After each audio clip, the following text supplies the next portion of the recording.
Hey everyone, today I'm going to compare a DIY move versus a full service move and which of these might be best for you depending on your circumstances. So there are a lot of situations where you might be looking at full service movers. These are companies like United Van Lines, Allied, and North American. So these are companies that can help you move internationally or across the country or just from one city to the next. And obviously, DIY move comes in many forms. So that's something that you might opt to pack everything yourself, but then load it into UPack, or you might load it into a pod and have them deliver it. You might load everything into a rented truck and drive it yourself, or you might just box everything you have with supplies from U-Haul and drive it in your car packed to the rafters such that you can barely see out your mirrors. So all of those, in my opinion, fall under the category of a DIY move. And I'm going to quickly go over situations where one might absolutely be better than the other. So in my mind, DIY move, absolutely worth it if you are a college student, if you are a young airman, or if you are anyone else who possesses fewer than 8 boxes worth of personal items, including your clothes and your bedding and your possessions, and you don't really have furniture, or if you do, it's hand-me-downs that you picked up outside of a dumpster. In those cases, DIY move, absolutely. You don't need to spend any more money if you can fit everything in your car or even in your luggage when you fly to your new location. On the other end of that, international move, absolutely pick full service movers. That is not a hassle you want to deal with, especially when you consider the fact that you'll probably be shipping a car and household goods that have to go through customs, and there will be specific guidelines on how things like gardening pots, for example, have to be completely free of any speck of dust whatsoever to prevent contamination. So these are all things that a full service moving company would either handle for you or facilitate on your behalf to make it much easier for you. Now, barring those two extremes, anyone in the middle is probably going to have to do some consideration, some deliberation to decide which of these two options is better for you. Pros and cons to each. I'm going to start with cost. Cost, obviously, is a con when it comes to full service movers because no one wants to spend money. Doing it yourself looks at face value like it's a lot cheaper, especially if you're only looking at labor costs or containers or renting a truck. But there is so much more to those costs that you have to consider. For example, if your vehicle doesn't already have a tow hitch, and you are getting a small U-Haul trailer, you might need to rent a tow hitch. You might have to pay out of pocket to have one installed, which you can do yourself. You could just put it in yourself if you have the right tools. But nonetheless, that's an extra cost. You're going to have to consider the cost of gas if you are driving your goods. If you are flying, there's going to be the extra cost of having some of your stuff shipped. Maybe you use UPack and you ship everything that you own here, and then you fly to your new destination and meet it there. Those are all going to still incur additional costs. Whether you are flying or driving, you have gas, you have hotels, you have food, basically everything that would otherwise be covered in a per diem from a business move. Then you have to deal with the time. Time is money, as they say. With these types of cross-country movers, United Vans, Allied, and of course North American, they will handle all of that for you. It is a whirlwind. Speaking from personal experience, you won't even know what hit you. All you'll know is that suddenly you're left with hopefully the things that you said, hey, no, leave that. I'm going to take that with me. And the rest of it's gone. There's nothing but some trash and a lot of scuff marks in your wooden floor, even though you asked them to please be careful.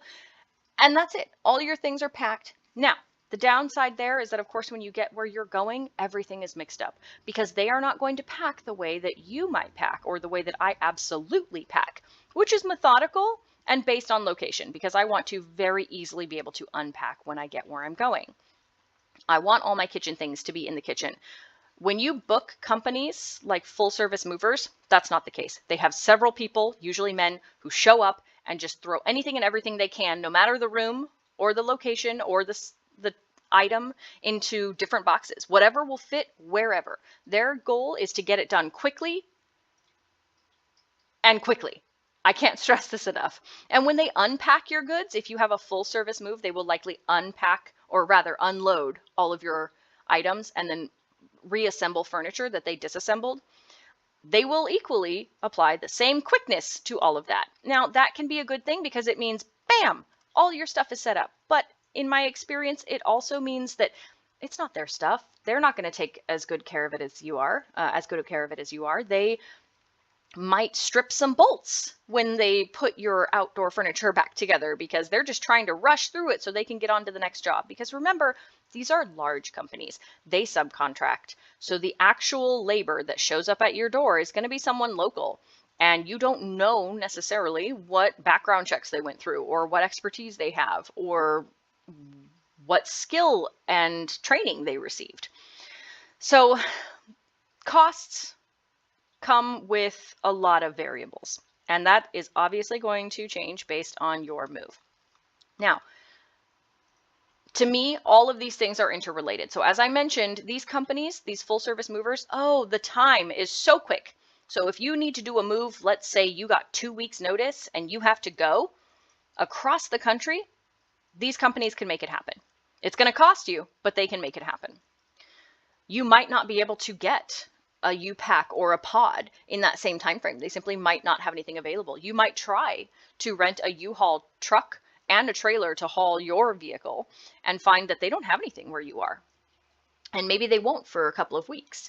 So your timeline is going to be a big factor here. And of course, time being money, you're going to want to consider how much time you actually want to spend or have available to spend moving yourself versus having a full service mover.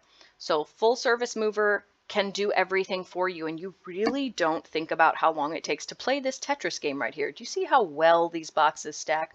There is a skill to loading a truck and stacking it so that things don't fall or shift or break during the move. You don't always think about how much the vibrations from the road will cause things to rub against one another. So there are additional costs that you'll have to invest when it comes to moving blankets, especially for, furniture. If you try to place a lot of furniture right next to one another in one of these pods or one of these UPacks, make sure that there is a moving blanket over all of the pieces that might possibly come into contact with anything else, because they are going to rub against one another. And when you get where you're going, you might unpack it and realize that now that beautiful varnish is completely stripped. So this is not a deal breaker. Bear in mind, the having to pack your own pod or unit or U-Haul is not a deal breaker, but it will take some time for a lot of people. And by some time, I mean maybe an hour, maybe 2 hours in the evening doing research on how to properly load these videos. You would be blown away at the number of training videos for moving companies and packing companies like these full service companies that are available on YouTube. All it takes is a few hours of watching those videos and you will be a master packer. You will also be a master loader. You will know how to position these things so that nothing falls and nothing shifts, because with these DIY options, they are not legally responsible for any damage that happens once you load it. You are the one who has to load it. So you really have to know what you're doing. Again, maybe 2 hours of videos and you'll be very confident in how you load things, how many straps you want, how many moving blankets you want. Here's a fun tip. You will always need extra moving blankets and extra straps. The nice thing about things like UPack is that they offer large shipping containers, as you can see here, the same things that you have probably seen but not really noticed driving down the highway next to you. And each of these little metal rows that you see, kind of hard to see in this picture, but each of these have hook points all the way across them. So you can easily hook anything and everything, add extra bolts, add extra straps, and make sure that all of your things are completely secure. So really it comes down to, for the people in the middle of those two options, people who are not that young college kid with 5 boxes and a video game console to their name, and people who aren't moving internationally, it comes down to how far you are going, how much time you have, not just between now and your move, but how much spare time you have in between the rest of your responsibilities to manage things like packing your boxes, acquiring the supplies you need, and of course, how much money you want to spend. These are all very important considerations, and there is no right or wrong answer. I have dealt with a lot of moves with my family where precious heirlooms got damaged because of these moves, but we couldn't get insurance claims for them because really one-off unique items that were purchased during a deployment to Hong Kong are not things that they can just find on eBay. Now, if you don't have those types of things and you aren't doing a very short move and you just don't want to deal with that hassle, then of course, full service movers can be great. As I said, they will come in incredibly quickly. They will unload everything for you when you get to where you're going. And let's say they are busy unloading, you can actually be busy simultaneously unpacking so that you can use your kitchen the first day you get there, or so that people have beds. They will move all that furniture where you tell them. They bring something in, you say that goes in the second bedroom on the left upstairs, and they will do it. So it does take a lot of the hassle out of all of that, but it brings with it unique challenges. So consider what it is you want to prioritize during your move.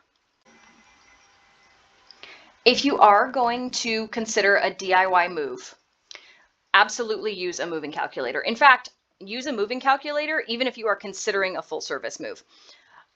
I wasted years before these were a popular thing online, doing all of this manually, and it was a huge pain. So now you can actually say where you're going to and from, what size your home is, and when you plan on moving. And you get calculations for the full service move versus freight versus container. So you can actually compare pretty much straight away what a full service move would be versus some form of DIY, whether that's freight, container, or rental truck. And it'll also help you when it comes to moving cost calculators for international moves by state or by boxes. You might not know how many boxes you have. Most people underestimate the boxes, but let's say we're moving a 2-bedroom home, 3 people, and we are an average packer. This tool will tell you exactly how many boxes you need, roughly, based on the size, obviously. If you're someone who has a lot of dishes, because you collect teacups, for example, you're going to need more dish packs. But if you prioritize books, you're going to need more small boxes because you can only put so many books in a box. You're not going to be able to shove books in large or medium boxes in most cases. Nonetheless, this gives you a rough estimate of the number of boxes you need based on the size of your house and how much that will actually cost. You can download that PDF. You can get a quick guide here. And as I said, a lot of options on YouTube to watch videos on how to pack things properly. For example, the best way to put your dishes in that dish pack, how you want to organize boxes and with books and clothing and whatnot.